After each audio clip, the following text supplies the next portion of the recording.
13장. 여호수아가 나이가 많아 늙음에 여호와께서 그에게 이르시되 너는 나이가 많아 늙었고 얻을 땅이 매우 많이 남아있도다.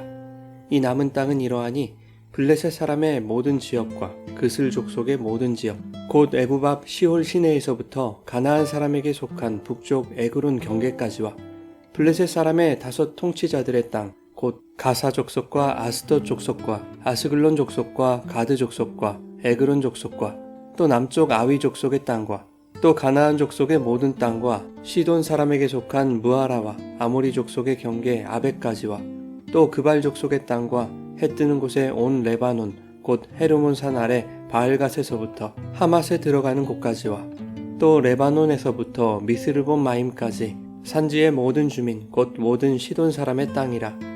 내가 그들을 이스라엘 자손 앞에서 쫓아내리니 너는 내가 명령한 대로 그 땅을 이스라엘에게 분배하여 기업이 되게 하되 너는 이 땅을 9지파와 므낫세 반지파에게 나누어 기업이 되게 하라 하셨더라. 므낫세 반지파와 함께 르우벤 족속과 갓 족속은 요단 저편 동쪽에서 그들의 기업을 모세에게 받았는데 여호와의 종 모세가 그들에게 준 것은 이러하니 곧 아르논 골짜기 가에 있는 아로엘에서부터 골짜기 가운데 있는 성읍과 디본까지 이르는 메드바 온 평지와 헤스본에서 다스리던 아모리 족속의 왕 시혼의 모든 성읍 곧 암몬 자손의 경계까지와 길르앗과 및 그슬 족속과 마아가 족속의 지역과 온 헤르몬 산과 살르가까지 온 바산 곧 르바의 남은 족속으로서 아스다롯과 에드레이에서 다스리던 바산 왕 옥의 온 나라라. 모세가 이 땅의 사람들을 쳐서 쫓아냈어도 그슬 족속과 마아가 족속은 이스라엘 자손이 쫓아내지 아니하였으므로 그슬과 마아갓이 오늘까지 이스라엘 가운데서 거주하니라. 오직 레위 지파에게는 여호수아가 기업으로 준 것이 없었으니 이는 그에게 말씀하신 것과 같이 이스라엘의 하나님 여호와께 드리는 화제물이 그들의 기업이 되었음이더라. 모세가 르우벤 자손의 지파에게 그들의 가족을 따라서 기업을 주었으니 그들의 지역은 아르논 골짜기 가에 있는 아로엘에서부터 골짜기 가운데 있는 성읍과 메드바 곁에 있는 온 평지와 헤스본과 그 평지에 있는 모든 성읍 곧 디본과 바못과 바알과 벳바알 무온과 야하스와 그데목과 메바앗과 기랴다임과 신마와 골짜기의 언덕에 있는 세렛 사할과 벳부올과 비스가 산기슬과 베어시못과 평지 모든 성읍과 헤스본에서 다스리던 아모리 족속의 왕 시온의 온 나라라. 모세가 시온을 그 땅에 거주하는 시온의 군주들 곧 미디안의 귀족 에위와 레겜과 술과 훌과 레바와 함께 죽였으며 이스라엘 자손이 그들을 살육하는 중에 부올의 아들 점술과 발람도 칼날로 죽였더라. 르우벤 자손의 서쪽 경계는 요단과 그 강가라. 이상은 르우벤 자손의 기업으로 그 가족대로 받은 성읍과 주변 마을들이니라. 모세가 갓 지파 곧 갓 자손에게도 그들의 가족을 따라서 기업을 주었으니 그들의 지역은 야셀과 길르앗 모든 성읍과 암몬 자손의 땅 절반 곧 라빠 앞에 아로엘까지와 헤스본에서 라맛 미스베와 부도님까지와 마하나임에서 드빌 지역까지와 골짜기에 있는 베타람과 벳니므라와 숫곳과 사본 곧 헤스본 왕 시온의 나라의 남은 땅 요단과 그 강가에서부터 요단 동쪽 긴네렛 바다의 끝까지라. 이는 갓 자손의 기업으로 그들의 가족대로 받은 성읍들과 주변 마을들이니라. 모세가 므낫세 반지파에게 기업을 주었으되 므낫세 자손의 반지파에게 그들의 가족대로 주었으니 그 지역은 마하나임에서부터 온 바산 곧 바산 왕 옥의 온 나라와 바산에 있는 야일의 모든 고을 60성읍과 길르앗 절반과 바산 왕 옥의 나라 성읍 아스다롯과 에드레이라. 이는 므낫세의 아들 마길의 자손에게 돌린 것이니 곧 마길 자손의 절반이 그들의 가족대로 받으니라. 요단 동쪽 여리고 맞은편 모압 평지에서 모세가 분배한 기업이 이러하여도 오직 레위 지파에게는 모세가 기업을 주지 아니하였으니 이는 그들에게 말씀하신 것과 같이 이스라엘의 하나님 여호와께서 그들의 기업이 되심이었더라.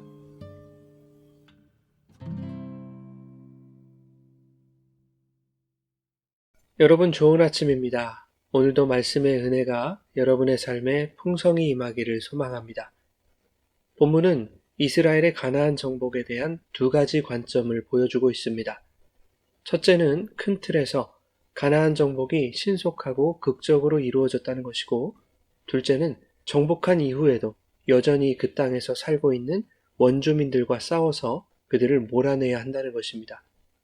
즉 이스라엘은 가나안 정복전쟁에서 승리했지만 아직 점령해야 할 방대한 지역이 남아있다는 것이고 이미 승리한 땅을 조금씩 취해가야 하는 과제가 주어졌다는 것입니다. 본문 1절부터 7절까지는 이스라엘이 아직 정복하지 못한 방대한 땅에 대해서 말하고 있습니다. 이것은 이스라엘이 거룩한 전쟁에서 완전한 승리를 거두지 못했다는 것을 의미하는 것이 아니죠. 거룩한 전쟁은 이스라엘의 전쟁이 아니라 하나님의 전쟁이기에 하나님은 이미 완전한 승리를 이루셨고 이스라엘은 하나님이 이미 승리하신 땅에서 승리를 지켜내는 과제를 수행해야 한다는 것입니다. 사사기 3장 1절부터 4절을 보면 하나님이 이 땅들에 이방 민족들을 남겨두신 이유를 이렇게 설명하고 있습니다. 가나안 정복 전쟁을 경험하지 못한 이스라엘 세대들을 시험하시려는 것인데 여호와께서 모세를 통하여 그들의 조상들에게 이르신 명령들을 순종하는지 알고자 하셨다는 것입니다. 즉 약속의 땅을 살아간다는 것은 선조들이 이룬 승리나 그들의 순종에만 의존할 수 없다는 것을 말하고 있습니다. 미래 세대들이 감당해야 할 각자의 몫이 있다는 것이죠. 이것은 하나님의 전쟁이 과거 여호수아 시대의 승리로 끝난 것이 아니라 오늘 우리의 삶 또한 그 승리의 땅에서 살아가는 것이기에 승리를 지켜내야 할 과제가 우리에게도 주어졌다는 것입니다. 신약 성경은 하나님의 나라가 이미 주어졌다고 말씀하지만 그것은 동시에 충만이라는 의미에서는 아직 도래하지 않은 것이기에 우리는 이미 주어진 하나님의 나라가 아직 대적들이 남아있는 세상 속에서 충만하게 성취되어가는 과정을 살아가고 있는 것입니다. 그 삶이 우리에게 남겨진 숙제인데 삶의 자리에서 세상의 죄악과 타협하지 않고 맞서 싸움으로 우리의 삶의 영역들이 온전한 하나님의 나라에 편입되고 또한 하나님의 뜻이 우리의 삶에서 이루어지도록 말씀에 순종하는 것을 말하는 것이죠. 여호수아는 늙었고 언제까지 이스라엘과 함께 전쟁만 할 수 없었습니다. 그렇기에 더욱 땅을 분배하여 이스라엘이 가나안에 정착하도록 돕는 일이 그에게 무엇보다 중요한 일이 되었습니다. 때마침 하나님도 여호수아에게 기업을 분배할 것을 지시하시죠. 물론 아직 정복하지 못한 지역이 있었기 때문에 기업을 분배해야 하는 여호수아의 입장에서는 염려가 될 수도 있었을 것입니다.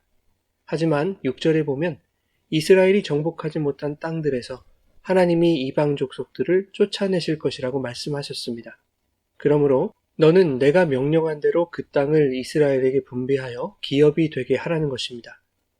여전히 이방 족속들은 가나안 곳곳에 남아있겠지만 하나님이 그들을 쫓아내실 것을 믿고 땅을 분배하라는 것입니다. 하나님은 여호수아에게 끝까지 믿음을 요구하고 계시는 것이죠. 기업의 분배는 그 땅을 분배받은 각 지파가 자기 기업 안에 남아있는 대적들을 몰아내어 기업을 확장해 가야 하는 불확실한 과제로 남겨진 것이지만 이스라엘에게 가나안 땅을 주시겠다는 하나님의 약속은 변함없는 것이기에 여호수아는 그 하나님의 약속을 믿음으로 땅을 분배할 수 있었던 것입니다. 그런데 이 믿음은 각자 분배받은 땅에서 살아가야 할 백성들에게도 요구되는 것입니다. 그럼에도 불구하고 13절에는 그술 족속과 마아가 족속은 이스라엘 자손이 쫓아내지 아니하였고 오늘까지 이스라엘 가운데 있다고 말씀합니다. 이스라엘이 적당히 타협하고 안주했음을 알 수 있는 것이죠. 앞서 말한 대로 가나안의 족속들을 그 땅에서 쫓아내시는 분은 하나님이십니다. 다만 하나님은 순종하는 자들을 통해서 일하시죠. 그러므로 약속하신 대로 이스라엘의 대적을 하나님이 쫓아내실 것을 믿고 그들을 멸하라고 하신 말씀에 합당한 순종의 행위가 나타나야 하는 것입니다. 그러나 이스라엘은 굳이 가나안 족속들과 충돌하지 않고 주어진 상황에 만족하며 살기를 원했던 것이죠. 하지만 그것은 만족할 만한 상황이 아닌 것입니다. 여전히 이스라엘 가운데 죄가 도사리고 있는 것이기 때문입니다.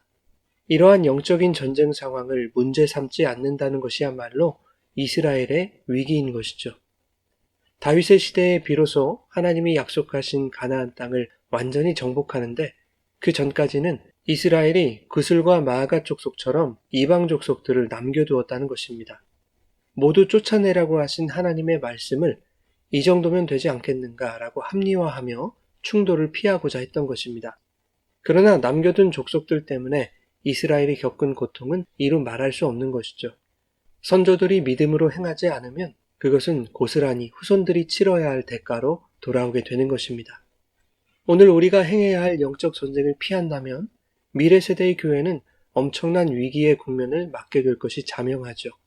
오늘날의 부패한 교회를 욕할 것만이 아니라 우리가 교회의 미래를 생각한다면 교회의 부패에 내가 타협하고 있지 않은지 돌아봐야 하는 것이죠. 오늘 나에게 명하신 영적 전쟁을 회피하지 않고 충실히 싸워 내 안에 숨어있는 하나님을 대적하는 요소들을 제거해야 하는 것입니다. 그렇게 믿음과 순종이라는 영적인 토양과 거룩한 하나님의 나라를 지켜서 우리의 자녀들과 후손들에게 넘겨줘야 할 것입니다. 8절부터 가나안 땅 분배가 시작되는데 요단 동편의 땅부터 분배가 이루어지죠. 요단 동편의 땅은 헤브론 왕 시온과 바산 왕 옥을 물리치고 그들이 다스리던 영토를 르우벤과 갓과 므낫세 반지파에게 기업으로 분배했습니다. 방대한 영토, 기름진 땅이 주어진 것이죠. 그러나 레위인들에게는 땅이 주어지지 않았다고 말씀합니다. 대신 본문 마지막 절인 33절에는 레위인들에게 여호와께서 기업이 되셨다고 말씀하죠. 이것이 기업 분배의 핵심입니다. 기업은 단순히 땅을 받는 것이 아닙니다. 하나님의 나라가 하나님의 통치를 말하듯이 하나님이 기업으로 주신 땅은 하나님의 다스림을 받는 땅이지요. 하나님이 기업이 되시면 그가 어디에 있든 그는 하나님의 나라를 살아가는 것입니다. 사랑하는 여러분, 오늘 하루도 우리가 서 있는 모든 곳에서 하나님을 기업으로 삼아 그분의 통치 안에서 우리에게 명하신 영적 전쟁을 치열하게 싸우시기 바랍니다.